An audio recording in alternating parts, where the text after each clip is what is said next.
আজকে আমাদের 13তম ক্লাস, ঠিক আছে, ম্যাক্রো অ্যান্ড ফাইনালাইজিং ওয়ার্কশিট। এটা বেশিক্ষণ লাগবে না, হয়তো অল্প কিছু টপিক আছে মূলত ম্যাক্রোটা নিয়ে, ঠিক আছে। এখন ম্যাক্রোর কাজটা আমরা প্রথমত দেখছিলাম ওয়ার্ডের ক্ষেত্রে, ঠিক আছে। ম্যাক্রোর কাজটা আমরা দেখছিলাম ওয়ার্ডের ক্ষেত্রে, আমাদের মনে আছে হয়তো বা ওয়ার্ডে আমরা কি কাজ করছিলাম ম্যাক্রো দিয়ে, যে আমরা কোনো একটা ডাটাকে যখন কোনো একটা ফরম্যাট ইউজ করতে চাই, ঠিক আছে, কোনো একটা ফরম্যাট ইউজ করতে চাই, ওটাকে সেভ করে রাখা যায়, ওটাকে সেভ করে রাখা যায়। তো একইভাবে এক্সেলের মধ্যে আমাদের এমন একটা ম্যাক্রো সিস্টেম আছে, এক্সেলের মধ্যে আমাদের একটা ম্যাক্রো সিস্টেম আছে, ঠিক আছে। এক্সেলের মধ্যে আমাদের একটা ম্যাক্রো সিস্টেম আছে, যেমন ধরেন আমার এখানে কিছু এমপ্লয়ির নাম দেওয়া আছে, ঠিক আছে, কিছু এমপ্লয়ির নাম দেওয়া আছে, যে 20 ডেমো নেমস, এটা নাম দেওয়া আছে ধরেন।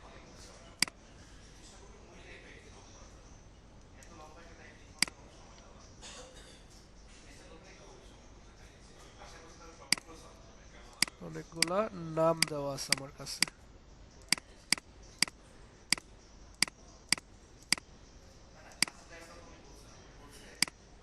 এটা এটা এটা এটা এটা এটা এগুলোকে আমরা ডিলিট করে নিলাম।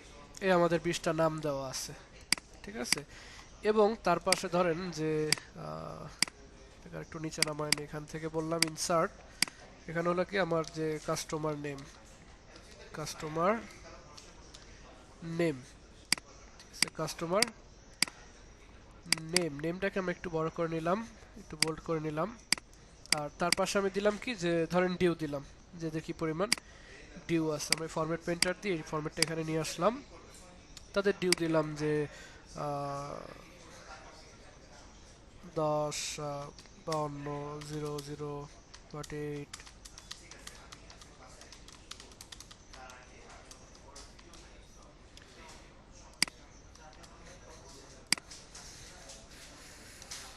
আর খালি গেছে কোথায়, এখানে খালি গেছে।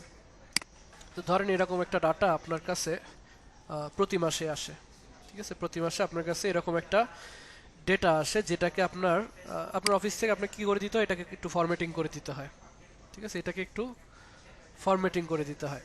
কিভাবে ফরম্যাটিং করে দিতে হয়, ধরেন আমার এই যে নামগুলো, এগুলোকে আমার আলাদা আলাদা সেল দরকার হয়। তো আমার এখানে ধরেন একটা ইনসার্ট করতে হয়, একটা ডাটা, এখানে একটা ডাটা ইনসার্ট করতে হয়। তারপর এই যে সেলটা আছে, এই সেলের মধ্যে আমার ধরেন টেক্সট টু কলাম, আমরা কিন্তু সেল আলাদা করতে পারি ওখান থেকে। দেখেন, কোনো একটা সেলকে সিলেক্ট করে এই টেক্সট টু কলাম অপশন থেকে,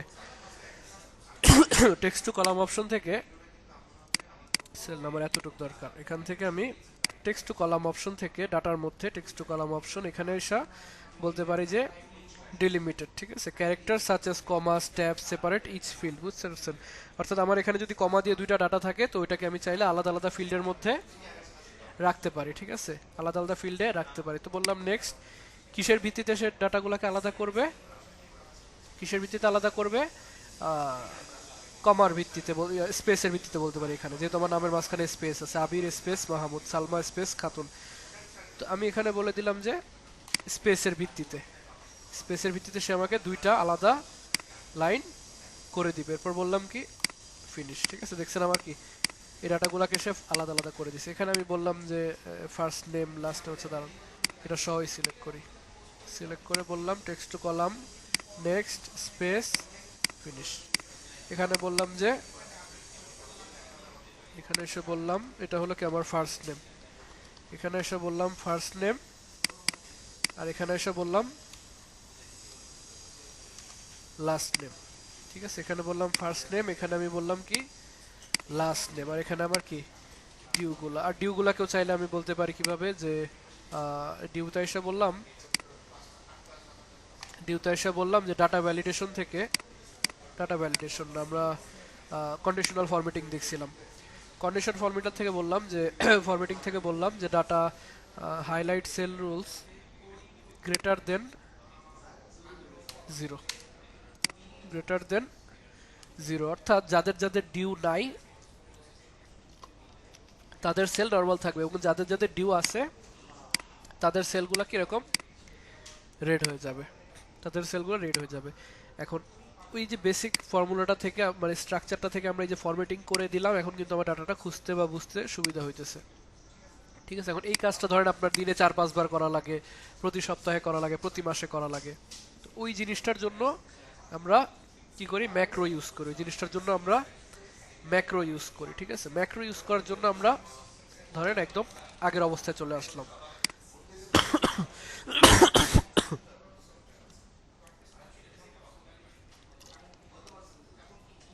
আমরা একদম আগের অবস্থায় চলে আসলাম। আগের অবস্থায় আসার পর এখানে একটা অপশন পাবেন, ডেভেলপার অপশন। এটা বাই ডিফল্ট থাকবে না, ওয়ার্ডের ক্ষেত্রেও কিন্তু বাই ডিফল্ট ডেভেলপার অপশনটা ছিল না। ডেভেলপার অপশনটা ছিল না। ডেভেলপার অপশনটা আমরা কোথা থেকে আনবো? ডেভেলপার অপশনটা আনবো আমরা ফাইল থেকে, অপশনসের মধ্যে, ফাইল থেকে অপশনসের মধ্যে আইসা বলবো কাস্টমাইজ রিবন। কাস্টমাইজ রিবন, এই কাস্টমাইজ রিবন থেকে আমরা এই যে ডেভেলপার অপশনটা এটাকে চেকমার্ক করে দিব। ডেভেলপার অপশনটা চেকমার্ক করে দিলে দেখবেন আমার এখানে ডেভেলপার নামে একটা অপশন চলে আসবে। ঠিক আছে, ডেভেলপার নামে একটা অপশন চলে আসবে। আর এই ডেভেলপার অপশন আসার পর দেখবেন এখানে কিছু অপশন দেওয়া আছে, যে macros, visual basic, record macro. তো এখান থেকে আমরা বলবো যে রেকর্ড ম্যাক্রো। ঠিক আছে, রেকর্ড ম্যাক্রোর পর কি লাগে, আমার ম্যাক্রোর একটা নাম লাগে, ম্যাক্রোর একটা নাম লাগে এবং শর্টকাট একটা কি চাইলে দিতে পারি আমরা। আমরা এখানে বললাম যে ম্যাক্রোর নাম ফরম্যাট ডেটা, ফরম্যাট ডেটা। ঠিক আছে, কন্ট্রোল প্লাস একটা কি চাইলে দিতে পারি, কিটা আমরা ধরেন এখন দিলাম না, কারণ আমাদের প্রত্যেকটা কি কিন্তু কোনো না কোনো একটা কাজের সাথে অ্যাসাইন করা থাকে। কন্ট্রোল সি কপির সাথে, কন্ট্রোল পি পেস্টের সাথে। মাইক্রোসফট ওয়ার্ডে আমরা কিবোর্ড ইউজ করতাম, কারণ ওখানে যে কোনো কিবোর্ড দেওয়া যেত, মানে যে কোনো কি শর্টকাট হিসেবে ইউজ করা যেত। এখানে কিন্তু যে কোনো কি ইউজ করা যায় না, এখানে আমাকে মাস্ট বি যে কন্ট্রোলের সাথে কোনো একটা কি দিতে হবে। এই জন্য আমরা এটাকে ব্ল্যাঙ্ক রেখা শুধুমাত্র ম্যাক্রোর নামটা দিয়ে বললাম যে ওকে, মেশন নামটা দিয়ে বললাম ওকে। ঠিক আছে, ওকে দেওয়ার পর বললাম যে এখন কিন্তু আমার ম্যাক্রো রেকর্ড হইতেছে, এখন কিন্তু আমার ম্যাক্রোটা রেকর্ড হইতেছে, যে স্টপ রেকর্ডিং লেখা উঠে আছে। এখন আমি চাইলে এতক্ষণ যে কাজটা করলাম ওই কাজটা আমরা এখান থেকে দিব, যে home data text to column delimit space finish. আচ্ছা, there is already data here. আমরা এখানে ইনসার্ট করতে ভুলে গেছি, এখানে একটা ডাটা ইনসার্ট করতে হবে, এটা রো। এই লেখাগুলো এখানে বসার জন্য জায়গা লাগবে না, ওই জায়গাটা দিয়ে বললাম text to column next space finish. এরপর এখানে বললাম যে ফার্স্ট নেম, এখানে বললাম লাস্ট নেম। ঠিক আছে, আর ডিউতে এসে কি বলবো, ডিউতে এসে বলবো যে হোম থেকে conditional formatting highlight cells greater than কত, 0, গ্রেটার দেন 0। ঠিক আছে, এই যে স্ট্রাকচারটা। এখন আমরা বলবো ডেভেলপার মোডে গিয়ে স্টপ রেকর্ডিং, স্টপ রেকর্ডিং। আমার ডাটা কিন্তু ম্যাক্রো হয়ে গেছে। এখন আমি কন্ট্রোল জেড দিয়ে যদি আবার আগের অবস্থায় চলে আসি, এই অবস্থায় চলে আসি, এই ডাটাটার আমরা একটা কপি রাখা নিই, এক সাইডে লাগবে কাজে, এক সাইডে রাখা নিলাম। ঠিক আছে, এই যে আমরা ম্যাক্রোটা তখন রেকর্ড করলাম, এখন আমরা চাইলে জাস্ট এই যে হোম থেকে ডেভেলপার অপশনে গিয়ে ম্যাক্রোসের মধ্যে, ম্যাক্রোসের মধ্যে আমরা এই যে ম্যাক্রোটা পেয়ে যাবো, ফরম্যাট ডাটাটা কিন্তু আমি রান দিই, দেখেন আমার ফরম্যাটিংটা কিন্তু হয়ে গেছে। আর ম্যাক্রোতে কিন্তু কন্ট্রোল জেড করা যায় না, এই জন্য আমি ডাটাটা কপি করে রাখছিলাম এখানে। ঠিক আছে, এই জন্য আমি ডাটাটা এখানে কপি করে রাখছিলাম। আর যেহেতু কন্ট্রোল জেড করা যায় না, যে আমার ফরম্যাটিংটা হয়ে গেছে। এখন আমরা চাইলে এটাকে ডিলিট করে দিয়ে এই ডাটাটা এখান থেকে কপি করে না এখানে আবার বসায় চেক করতে পারি, এখানে বসায় আমরা আবার চেক করতে পারি। ঠিক আছে, ম্যাক্রোস থেকে বলবো ফরম্যাট ডাটা রান। ঠিক আছে, ডাটা দেখেন ফরম্যাট হয়ে যাবে। ঠিক আছে, এখন এই কাজটাই আমার যদি আরো শর্টকাট একটু করতে চাই, আরো যদি শর্টকাটে করতে চাই, এটা ডিলিট করে এখানে পেস্ট করে দিলাম।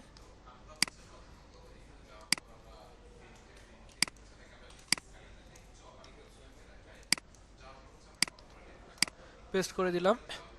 এখান থেকে ইনসার্টের মধ্যে, ইনসার্টের মধ্যে আমরা মনে হয় লাস্ট ক্লাস এই যে অ্যাক্টিভ এক্স কন্ট্রোল এগুলো দেখছিলাম, আজকে দেখি ফর্ম কন্ট্রোলের মধ্যে একটা বাটন আছে, ফর্ম কন্ট্রোলের মধ্যে বাটন আছে, আমরা এখান থেকে চাইলে বাটন অ্যাড করতে পারি। ঠিক আছে, এই বাটনটার নাম দিব কি, নাম না সরি, বাটনটার ম্যাক্রোর নাম দিব কি, যে ফরম্যাট ডাটা, এটা আমাদের অলরেডি ক্রিয়েট করা আছে, এটা দিয়ে আমরা বললাম ওকে।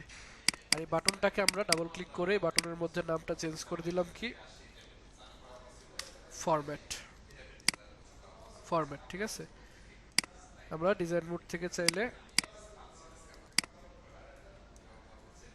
এটাকে আমরা জাস্ট ক্লিক করলে দেখেন আমার ডাটাটা ফরম্যাট হয়ে যাবে। অর্থাৎ এই যে বাটনটা,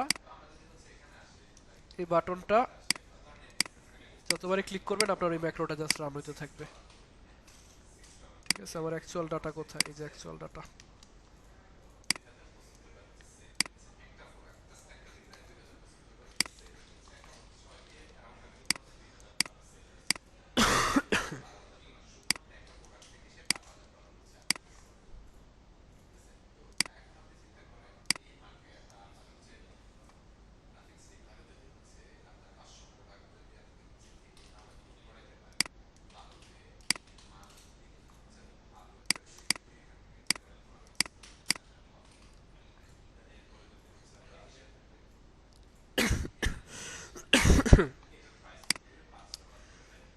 ডিজাইন মোড থেকে বাটনটা এডিট করা যায়, এডিট হইতেছে না কেন? আচ্ছা, এখানে তো কাজ করতেছে না। ডিজাইন মোড অন করলে বাটনটাকে মুভ করানো যায়। ঠিক আছে, আপাতত দেখেন এই যে বাটনটা আমরা ক্রিয়েট করলাম, বাটনের মধ্যে আমরা যে ম্যাক্রোটা তৈরি করছিলাম ওই ম্যাক্রোটা আমরা এখানে অ্যাসাইন করে দিচ্ছি। এখন জাস্ট বাটনে ক্লিক করলে আমার ওই ম্যাক্রোটা যেটা আমরা সেভ করছিলাম ওই ম্যাক্রোটা রান হয়ে যায়।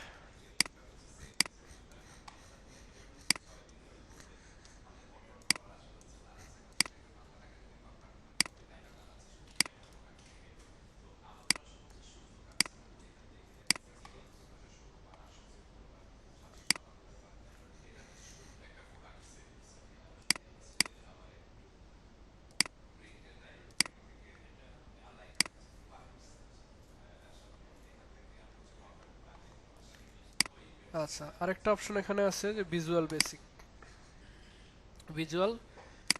ভিজুয়াল বেসিক আপনাকে কি করে, ভিজুয়াল বেসিক আপনাকে যে ম্যাক্রোগুলো আপনারা সেভ করেন, অ্যাকচুয়ালি কিন্তু ব্যাকএন্ডে একটা কোড লেখা হইতে থাকে। ঠিক আছে, আমরা লাস্ট ক্লাসে দেখছিলাম ভিবিএ কোড, ওই ভিবিএটা এডিট করার জন্য এই ভিজুয়াল বেসিকটা কাজ করে। ঠিক আছে, ভিজুয়াল বেসিকটা ওটার জন্য কাজ করে। এই ভিজুয়াল বেসিকে গেলে আমরা এখানে মডিউল পেয়ে যাবো, যেটা আমরা মাত্র করছি, মডিউল 1, অর্থাৎ যে ম্যাক্রোটা আমরা সেভ করছি, যে ফরম্যাট ডাটা ম্যাক্রো। ঠিক আছে, সাব ফরম্যাট ডাটা, এই যে ফরম্যাট ডাটা ম্যাক্রো। তো আমরা যে কাজগুলো করছি ওটাকে জাস্ট কোড আকারে এখানে দেওয়া আছে। অনেক সময় হয় কি, যে ধরেন ম্যাক্রো তো করতে গিয়ে আপনার সামান্য একটু ভুল হয়েছে বা কিছু চেঞ্জ করা দরকার, ওইটা আমরা এখান থেকে করতে পারি। যেমন আমাদের এখানে কি দিছিলাম, আমরা সেলের নাম দিছিলাম কি, ফার্স্ট নেম লাস্ট নেম। এখানে যদি আমি বলি যে দুইটার ক্ষেত্রে যে প্রথমে থাকবে ফার্স্ট নেম, এখানে যদি আমি বলি কাস্টমার ফার্স্ট নেম বা customer first name and last name দিয়ে আমাকে এখানে সেভ করতে পারে, জাস্ট কেটে দিলেই হবে। ঠিক আছে, এখন যদি আমি এখানে ডাটা আনতে চাই, অনেক দূরে গেছে, রোগুলো ডিলিট করে দিই, ডিলিট করে দিই। ঠিক আছে, যে এখন কি আসছিল, আমাদের ফার্স্ট নেম আসছিল, এখন আমরা এটাকে ডিলিট করে দিলাম। এটাকে ডিলিট করে আমরা এখান থেকে আবার আমাদের যে বেসিক ডাটাটা এখানে নিয়ে আসি, ডাটাটা এখানে পেস্ট করে দিলাম। এখন যখন ফরম্যাটে ক্লিক করব তখন দেখেন কাস্টমার ফার্স্ট নেম হয়ে গেছে। আগে কিন্তু নর্মালি ফার্স্ট নেম আসতো, এখন কাস্টমার ফার্স্ট নেম চলে আসছে। এভাবে ম্যাক্রোর মধ্যে যদি আমাদের কোনো কিছু চেঞ্জ করার প্রয়োজন হয় তখন আমরা এই ভিবিএ কোড থেকে ওটাকে চেঞ্জ করতে পারি। যে নামগুলো এখানে উঠবে, ফার্স্ট নেম লাস্ট নেম।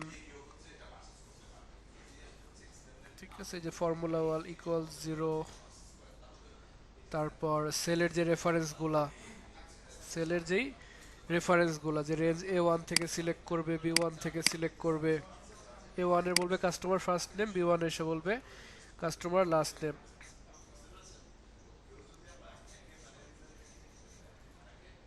ঠিক আছে, আপনারা যে ম্যাক্রোটা তৈরি করেন ওই ম্যাক্রোটা জাস্ট এখানে কোড আকারে সেভ হয়। ঠিক আছে, এখান থেকে আপনারা চাইলে কোনো নাম, কোনো লেটার, কোনো লেখা চাইলে এখান থেকে চেঞ্জ করে দিতে পারেন। ঠিক আছে, আবার চাইলেই ম্যাক্রোস থেকে এটাকে চাইলে আপনারা ডিলিট করে দিতে পারেন, তখন কিন্তু আর এটা কাজ করবে না। Can not run the macro book one, the macro may not be available, কারণ ম্যাক্রোটা তো চলে গেছে, ম্যাক্রোটা চলে গেছে।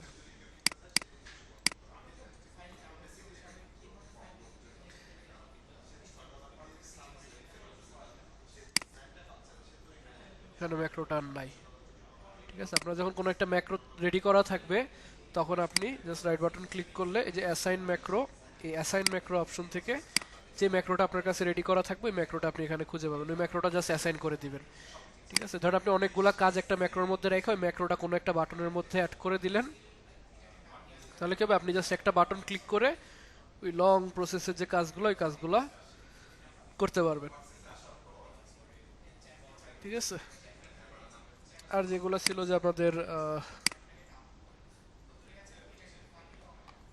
প্রোটেক্টিং ওয়ার্কশিট ওয়ার্কবুক, এটা মনে হয় আমরা আগের ক্লাসেও দেখছি। প্রোটেক্টিং ওয়ার্কশিট ওয়ার্কবুক, আমরা কোনো একটা শিটকে চাইলে প্রোটেক্ট করতে পারি, যে রাইট বাটন ক্লিক করে বলবো protect sheet, protect sheet, protect শিটের মধ্যে আমরা একটা পাসওয়ার্ড দিতে পারি, ধরুন 123 দিলাম, বললাম 123। ঠিক আছে, এখন আমরা চাইলে কিন্তু শিট ইনসার্ট ডিলিট কিছু করতে পারতেছি না, কোনো কিছু লিখতেও পারতেছি না।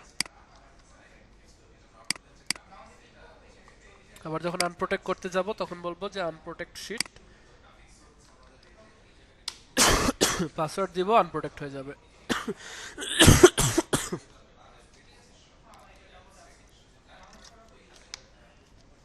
পাসওয়ার্ডটা দিব আর আনপ্রোটেক্ট হয়ে যাবে।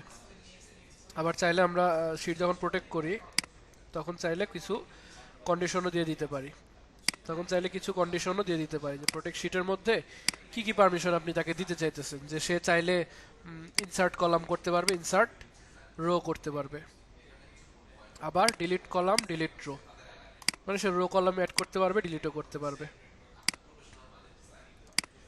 ঠিক আছে, এখন কিন্তু সে চাইলে কোনো একটা কলাম ইনসার্ট করতে পারে, কলাম ডিলিট করতে পারে, কোনো একটা যেন একটা এরর আসলো মনে হলো, রো ইনসার্ট করতে পারে, row you are trying to delete row content locked cell. আচ্ছা, কিছু লক আনলক সেল ছিল এখানে, এটার জন্য কিছু শিট লক আনলক ছিল। ঠিক আছে, লক আনলকটা কাজে লাগে কখন মনে আছে আমাদের? লক আনলকটা কাজে লাগে যখন আমরা কোনো একটা, আচ্ছা এটা কি,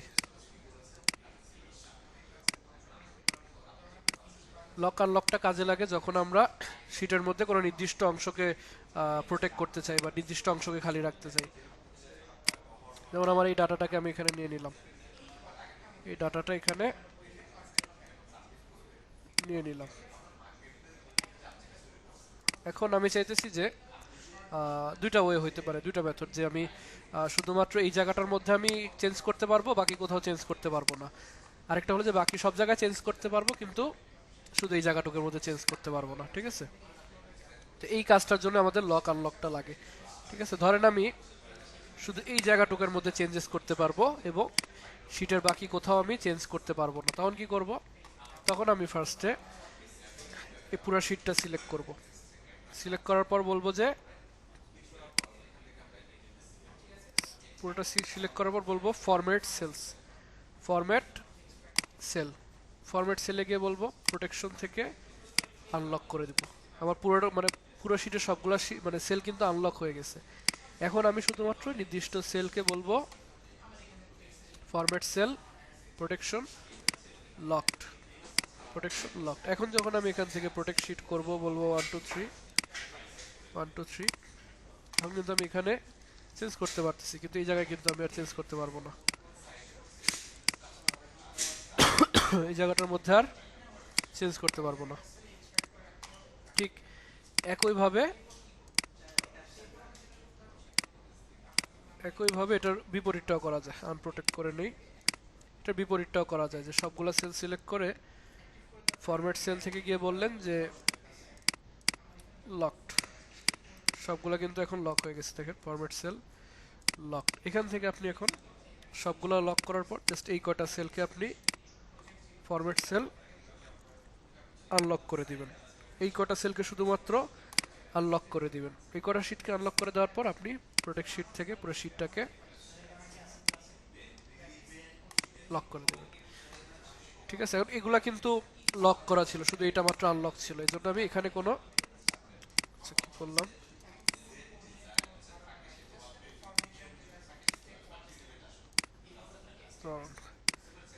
এতটুকু আমরা লক করছি না।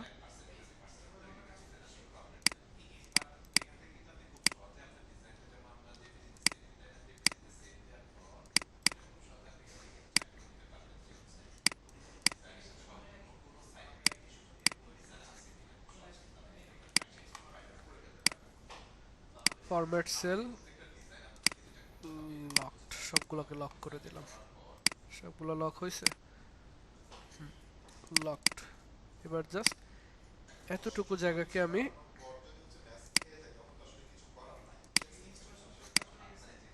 লক করার পর জাস্ট এতটুকুকে আমি যদি বলি যে ফরম্যাট সেল আনলক, ঠিক আছে, ফরম্যাট সেল আনলক। এবার আমি এখান থেকে যদি বলি প্রোটেক্ট শিট 1 2 3 1 2 3, অর্থাৎ যতটুকু আমি আনলক ছিল শুধু ততটুকুর মধ্যে আমি চেঞ্জ করতে পারবো, এবং বাইরে কিন্তু আমি চেঞ্জ করতে পারবো না। যেটা আনলক থাকবে শুধুমাত্র সেখানে আমি চেঞ্জ করতে পারবো। ঠিক আছে, অর্থাৎ এগুলা কিন্তু আমার লক করা, আর এই সেলগুলো আমার আনলক করা, মানে লক করা। এখন যদি আমি এখান থেকে আনপ্রোটেক্ট শিট করি, আর এগুলো তো আনলক করা ছিল, এগুলোকে আমরা আবার কি করব, লক করে দিই, এগুলাকে লক করে দিই। এবার আমার লাগবে কি, এইগুলা বাদে পুরো শিটকে আনলক করা লাগবে। জন্য আমি পুরোটা শিটের সবগুলা সেল সিলেক্ট করে বলবো আনলকড, আনলক। এরপরে শুধু এতটুকুকে সিলেক্ট করে আমি লক করে দিব, এতটুকুকে আমি লক করে দিব, যাতে আমার প্রোটেক্টেড শিটটা শুধু এতটুকুর উপর কার্যকর হয়। ঠিক আছে, এখন এগুলা কিন্তু আনলক করা, যে ফরম্যাট সেলে যান দেখেন আনলক করা। ঠিক আছে, এখন আমি এটাকে যদি প্রোটেক্ট শিট করি 1 2 3 1 2 3, ঠিক আছে, এখন আমি এখানে চেঞ্জ করতে পারতেছি। তো এখানে চেঞ্জ করতে দিবে না আমাকে, একটা নির্দিষ্ট অংশকে মানে আমাকে মানে চেঞ্জ করতে দিবে না। ঠিক আছে, আবার আগের অবস্থায় আসতে আমরা এখান থেকে বলবো আনপ্রোটেক্ট শিট 1 2 3 দিয়ে সবগুলা সেলকে ফরম্যাট সেল থেকে লক করে দিব, লকড। ঠিক আছে, আরেকটা প্রোটেকশন আছে আমাদের এখানে, ফাইল থেকে প্রোটেক্ট ওয়ার্কবুক, প্রোটেক্ট ওয়ার্কবুক। ঠিক আছে, encrypt with password, protect workbook encrypt with password. এই পাসওয়ার্ডটাকে আমার সম্পূর্ণ ওয়ার্কবুকটাকে এনক্রিপ্ট করে দেয়। ঠিক আছে, সম্পূর্ণ ওয়ার্কবুকটাকে এনক্রিপ্ট করে দেয়। আমরা ওয়ার্ডের ক্ষেত্রে শিখছিলাম যে সেভ করার সময় টুলস থেকে আমরা একটা পাসওয়ার্ড দিতাম, টুলস থেকে আমরা একটা পাসওয়ার্ড দেবো, এটাকে আমরা সেভ করে নেই, যে ক্লাস 13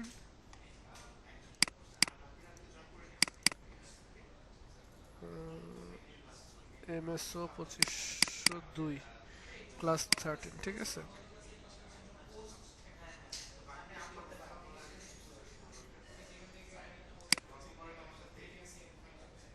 ওকে। এখন যদি আমরা এখানে এটাকে ওপেন করতে চাই, MSO 2502 থেকে ক্লাস 13, ঠিক আছে, এই যে ক্লাস 13 ইজ প্রোটেক্টেড। আমরা মাইক্রোসফট অফিসের ক্ষেত্রে শুরুতে যেটা দেখছিলাম, একদম ফার্স্ট ক্লাসে যেটা দেখছিলাম যে সেভ উইথ পাসওয়ার্ড, ওই জিনিসটা এখানে সম্পূর্ণ ওয়ার্কবুক রেডি করার পর আপনি এখান থেকে পাসওয়ার্ড প্রোটেক্টেড করতে পারেন। আপনি যদি পাসওয়ার্ড ভুল দেন তাহলে সে আপনাকে এন্টার করতে দিবে না। ঠিক আছে, দেখেন ব্ল্যাঙ্ক করে দিছে একদম। আমাকে ঢুকতে হলে অবশ্যই পাসওয়ার্ডটা দিয়ে ওপেন করতে হবে। ওপেন করার পর পাসওয়ার্ড দিলে তারপরে সে আমাকে ডকুমেন্ট দেখতে দিবে। ঠিক আছে, এটাকে আবার আনপ্রোটেক্ট করতে চাইলে এনক্রিপ্ট উইথ পাসওয়ার্ডে গিয়ে এই যে পাসওয়ার্ডটা সরায় দিবেন, দিয়ে বলবেন ওকে, ইয়েলো মার্কটা চলে যাবে, ইয়েলো মার্কটা চলে যাবে। ঠিক আছে, আবার পাসওয়ার্ড অ্যাড করতে গেলে encrypt with password 123 123 encrypt with password সরাই দিয়ে ওকে। ঠিক আছে, আরেকটা অপশন আছে এখানে মেক মার্কেস ফাইনাল, এটা হলো ডকুমেন্ট ফাইনালাইজেশনের জন্য। যে যখন আমার ডকুমেন্টে ধরেন কাজ করা শেষ, সবকিছু করা শেষ, কোথাও জমা দেওয়ার জন্য বা কাউকে দেখানোর জন্য রেডি, ওইটা সে কিভাবে বুঝবে, ওটা বোঝার জন্য আপনি এখানে এসে বলবেন যে protect document marks final, let readers know the workbook is final and make it read only. ঠিক আছে, অর্থাৎ এখন যারা ওই ডকুমেন্টটা পড়বে তারা দেখতে পারবে যে this document has been marked as final to indicate the editing is complete.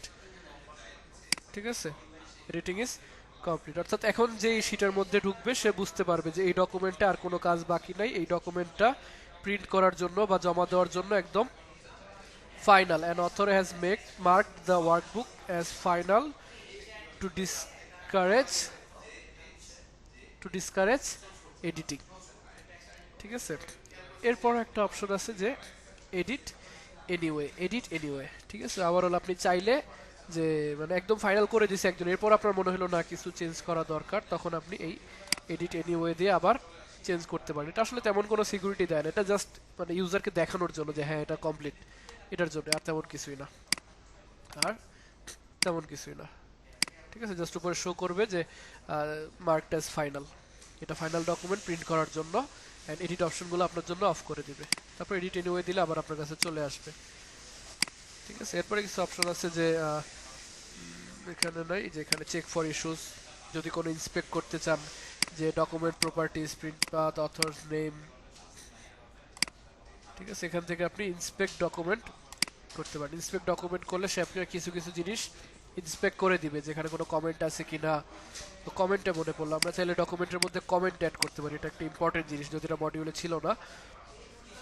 ধরেন আপনার এখানে কোনো একটা ডাটা চেঞ্জ করা লাগবে, যে এই যে এই ডাটাগুলা, এই নামটা ধরেন করিম, বা এই যে সুলতানা, এই সুলতানা নামটা ধরেন ভুল আছে, সুলতানা নামটা ভুল আছে বা এখানে চেঞ্জ হবে, তখন এটা আপনি এখান থেকে বলতে পারেন যে wait, এখান থেকে বলতে পারেন যে ইনসার্ট কমেন্ট, এখানে ক্লিক করে, কোথায় যেন সুলতানা, এই যেখানে ক্লিক করে বললেন যে ইনসার্ট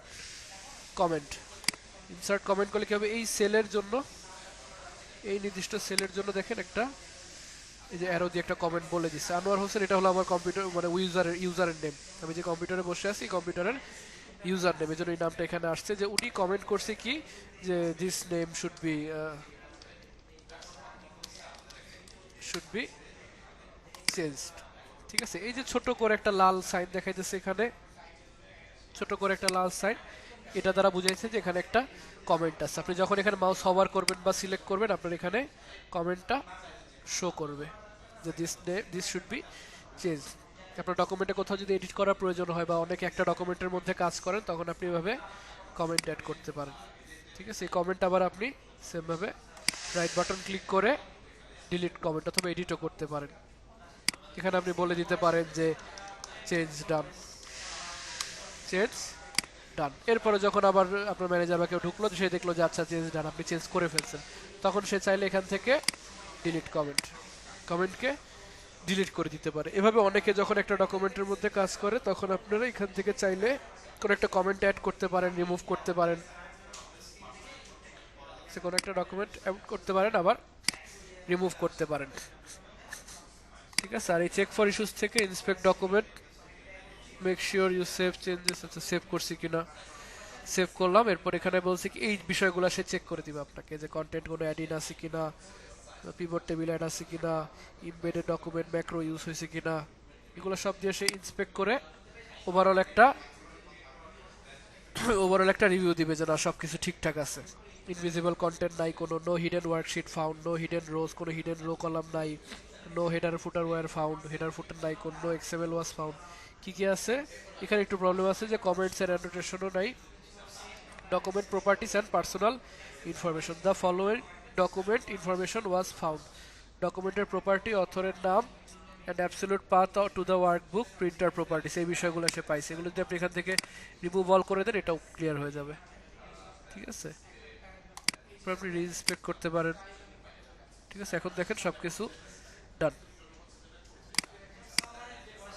ঠিক আছে, সবকিছু ডান। এটা হলো একদম একটা শিট কমপ্লিট করে একদম ইয়া করার আগে, একদম সাবমিট করার আগে। ঠিক আছে, আর ফার্স্ট অফ অল আপনি কিবোর্ডের F7 প্রেস করে আপনি একটা স্পেল চেক দিতে পারেন। এটা হলো ম্যানুয়াল, এটা উই চেকের মধ্যে না, এটা একটা ম্যানুয়াল, যেটা স্পেল চেক আমাদের ওয়ার্ডের মধ্যে যে একটা ডিকশনারি ছিল ওই ডিকশনারির মতোই। ঠিক আছে, কিবোর্ডের F7 প্রেস করে এই ডায়লগ বক্সটা সামনে চলে আসবে। এখানে আপনার লেখার মধ্যে যদি কোনো ভুল থাকে সেগুলো এখানে শো করবে, কিন্তু নামের মধ্যে কোনো ভুল থাকে না। তাও যদি ভুল হয় আপনারা এখান থেকে চেঞ্জ করতে পারেন, যে এখানে যেটা আপনার ইগনোর করতে হবে, যেমন এই নামটা, মানে এটা হয়তো বা ওনার কাছে বানান ভুল, মানে মাইক্রোসফট এক্সেলের কাছে বানান ভুল হইতে পারে, কিন্তু আপনি জানেন যে না, অ্যাকচুয়ালি তার নাম বানান এটাই। তখন আপনি এটাকে বলতে পারেন যে ইগনোর ওয়ান, সেটা ইগনোর করবে। বাকিগুলো তাদের রিলেটেড যে সাজেশন ওয়ার্ডগুলো সেগুলো শো করবে। আরটা হলো কি ইগনোর অল। ইগনোর অল দিলে কি হয়, ইগনোর অল দিলে সে মানে সম্পূর্ণ ডকুমেন্টের মধ্যে এই ওয়ার্ডটা যেখানেই পাবে সেখানেই সেটা এটাকে আর ভুল হিসাবে আর ধরবে না। ঠিক আছে, এটাকে ভুল হিসাবে আর ধরবে না, এটাকে ভুল হিসাবে আর ধরবে না। ঠিক আছে, ইগনোর অল, ইগনোর অল। নামের বানান সবগুলোই ভুল দেখাবে, আর যদি চেঞ্জ করতে চান তখন এই যেখান থেকে চেঞ্জ দিল এটা চেঞ্জ হয়ে যাবে।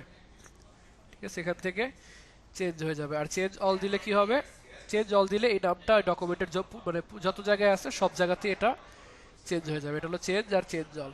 ঠিক আছে, আপাতত আমরা ইগনোর অল। ঠিক আছে, spell check complete, you are good to go. ঠিক আছে, you are good to go. এখান থেকে স্পেল চেক করে এখান থেকে আপনি ইন্সপেক্ট করে কমপ্লিট করে এরপর একটা ডকুমেন্টকে আপনি পাসওয়ার্ড দিয়ে ইনক্রিপ্ট করে মার্কটেস ফাইনাল করে এরপরে আপনি শিট জমা দিবেন। ঠিক আছে, এটা হলো একদম ফাইনাল প্রসেস। ঠিক আছে, এটা হলো একদম ফাইনাল প্রসেস। বুঝতে পারছেন?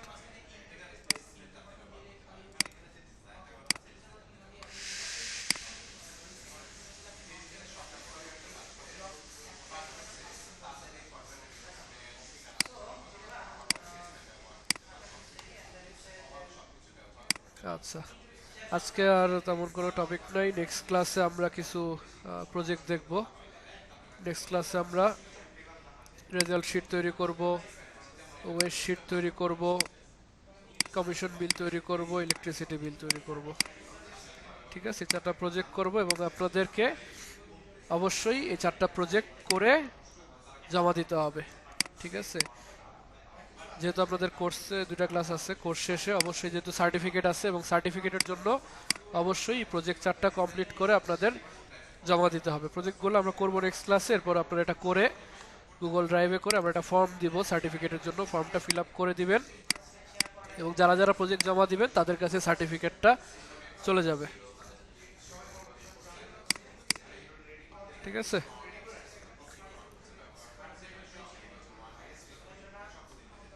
আচ্ছা, আজকে তাহলে আপনাদের